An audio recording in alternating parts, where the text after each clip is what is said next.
Should you play New World right now? With the Brimstone Sands update looking pretty mega, I think it's a question we're going to see asked more frequently. And I'm going to try and answer this from two main perspectives, a returning player and new players. I will try to timestamp both of those, but I would very much appreciate if you watch both because I need that YouTube goodness. Now, obviously this topic actually has quite a few variables, especially for returning players. It really depends on why you left. But even that might apply to new players because maybe you never started because of some of these reasons, and I will be going through some of those key reasons, and then I'll be giving some advice depending on what position you're in, when you should play, if you should play. And I'm going to start with returning players. Partly because this game had 1 million people at launch, I think there's a lot of players who played the game and then stopped at some point. But obviously you could be anywhere between level 1 and level 60, and that's a wide range which I can't necessarily cover every single position, but I'll try my best to cover the main ones. So let's start with people who are level 60 or were when they stopped playing. Now, if you got your gear score up to 625 and you were doing wars and you were doing M10 mutated dungeons and stuff like that, then my advice to you right now is to not play unless you're already playing. If you're thinking about returning, just wait till the Brimstone Sands update comes, which is probably going to be the end of October. Play the new content, see how you feel, see if it's something you want to stick around with. Breaks are good. Take the break if you're having a break. Now, for everybody else who isn't gear score 625 but is level 60, I would actually recommend playing the game right now. Now, I would recommend playing the game right now if one of the reasons that you stopped playing has actually been resolved, and we'll address those in a moment. But if you were to play the game right now, I would say you can very easily just play casually up until we get the Brimstone Sands update. Log on, do your daily gypsum, have a break. And what we're trying to achieve there is try to trickle your way up to expertise 600 and gear score 625. But to really answer that question, we have to address some of the reasons that some people may have stopped playing this game. Because if you stop playing for a reason that has not been addressed, then you're still going to run into that barrier. But if your issues were addressed, then maybe it's time to come back. And one thing that a lot of people complained about at the start was the elite chest runs. It was very repetitive endgame content. You'll be pleased to know that that is pretty much a thing of the past. Yes, you can still do chest runs and there are still some rewards there, but it's now not like the only path of getting from gear score 500 to gear score 625. And some of that is through this new gypsum system, which I'm not going to explain gypsum. Hopefully some of you will actually know what it is, but effectively when you hit level 60 you have a watermark gear score. It was called the high watermark gear score,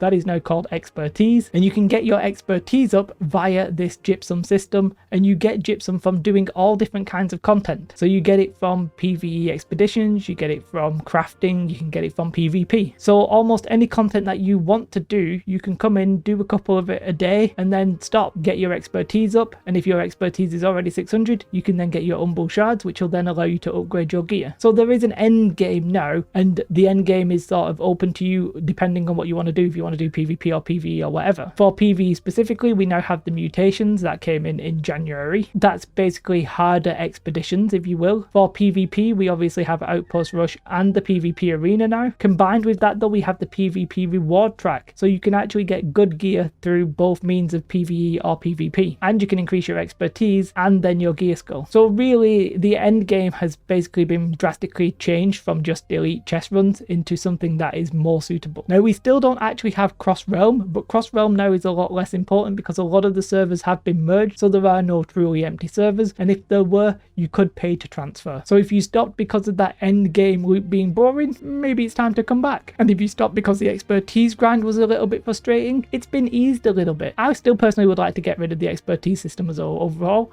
but it's now less egregious. Another big one that stopped a lot of players enjoying the game was the expedition orbs, basically paying to enter expeditions. That has been removed. It is now free to enter expeditions. They are capped, but most people will not run into the cap. The cap, I think, is 15 normal expeditions a day and 20 mutated a week. 95% of the player base is not running into that cap, so I wouldn't personally stress too much about it. Not only are the orbs gone, but we actually have a group finder. Now, this group finder is sort of like a group board, if you will. You sort of place a request to create a lobby, and you're looking for players and people will sign up to that lobby. And you can either be the person who creates the group or just joins one of the existing lobbies. But then you will get teleported to the expedition. But that really helps casuals and returning players to just find a group who's at a similar level to what they are. Another reason I think some people quit was because of exploits and bugs. Most of these have been resolved. Now, I can't sit here and tell you that all the bugs have gone, because of course that's not true. There are still bugs and you will still run into bugs occasionally, but I think the chance of getting a game breaking bug is a lot less, and and bugs overall seem to be just sort of slowly being removed over time. You will probably always experience those in any game, and especially MMOs, but I wouldn't necessarily say New World is way worse than any other game at this point. Maybe a little bit worse than other games, but as I said, it's getting better and better over time. Exploits and gold dupes. Well, exploits, we don't really see anything significant.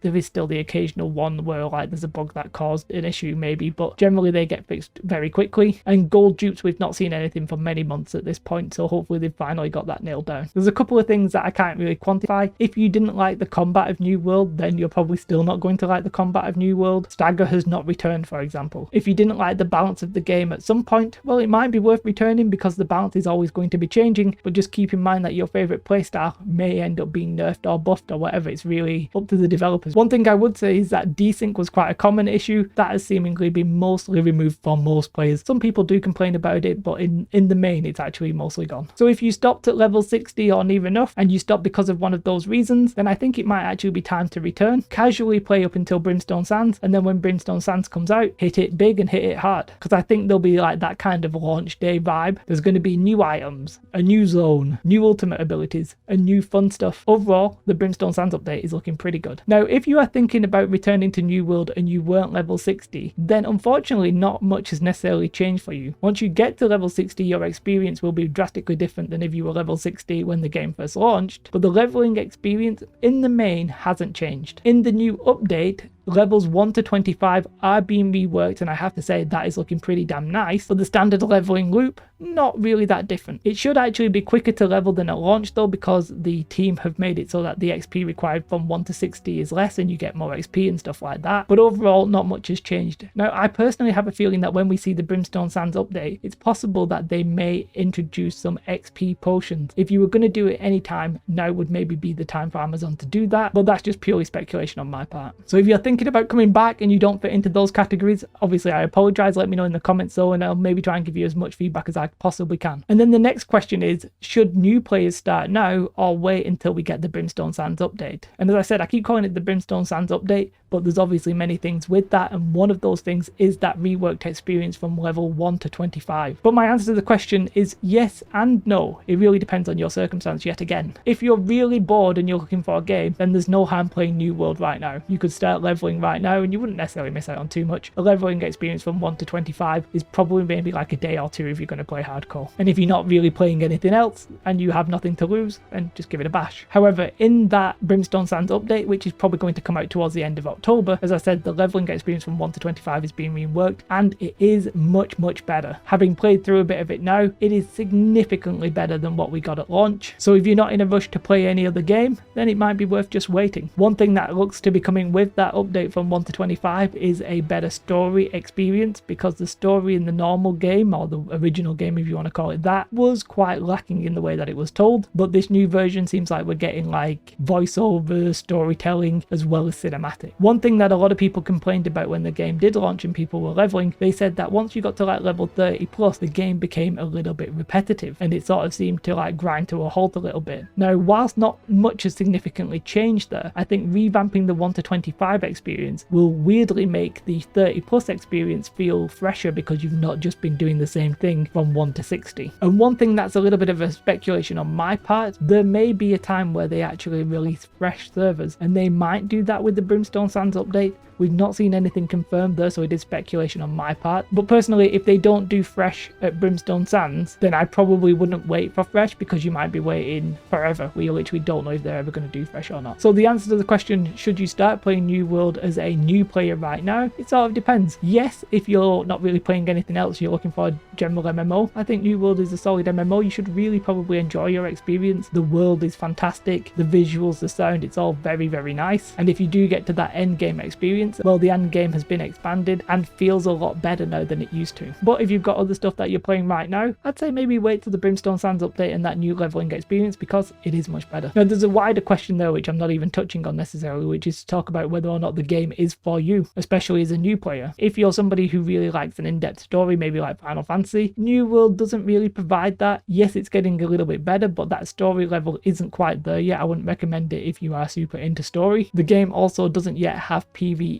raids, and we don't have mounts. Now, those three things I think the game will get better at, but right now we're not there. But overall, if you like the combat, you like the visuals, you know, you like the concept and the expeditions and stuff like that, and you think the game is for you, well then you've got those two sort of main options: play now or play in 2 months time. So my question to you all though, did I miss anything obvious, anything that I should have pointed out that I didn't? If I did, I'll leave a pinned comment. Would any of you guys have any different advice to me? Let me know. Other than that, if you have any questions about anything I spoke about in this video, do put it in the comments. I always pretty much reply to every comment. If you want to support the channel, then do consider becoming a YouTube member. It really would help. You should definitely though have a most beautiful day. Like and subscribe. Goodbye.